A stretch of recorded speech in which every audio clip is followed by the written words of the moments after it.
Ibang balita, pinaghahanap na po ng mga pulis sa Bacoor, Cavite ang mga suspects sa brutal na pagpatay sa isang dalagang graduate ng UST. Narito ang report ni John Consulta.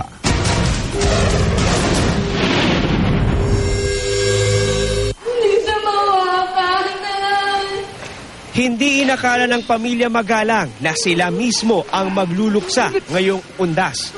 Ang bunso nilang si Cyrus, natagpo ang nakagapos at tadtad ng 49 na saksak sa isang abandonadong kubo sa Murilo 7 sa Bacoor, Cavite. Pahiga na yung babae na kaganyan, nakagapos, tapos wala nang buhay.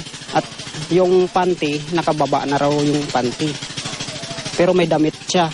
At yung palda, parang nakalihis. 49 na saksak, hindi ko nakanti yan. Tapos mamamatay lang sa saksak. Gusto ko na rin sanang matapos na rin buhay ko nun. Ang hirap-hirap po siya. At talaga namang nakakahinayang kung paanong walang saysay na binawi ang buhay ng 20 anyos na cum laude tourism graduate ng UST. Na-recover sa crime scene ang relos ng biktima at ang puto bongbong na binili niya bago siya nawala. Dito rin natagpuan ang screwdriver na posibleng ginamit na panaksak sa kanya. Gayun din ang tipak ng konkreto na may bakas ng dugo. Posibleng ito raw ang ipinukpok sa ulo ni Cyrus. Yun ang pinaka-fatal sa kanya, yung kanyang yung blunt object na binagsak sa mukha niya.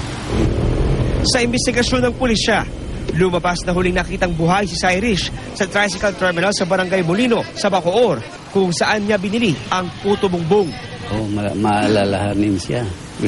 Gusto niya pag-uwi, may pasalubong. Nakita siguro may itsura kasi yung victim natin. So doon siguro sila nagkaroon ng interest ng mga suspect natin.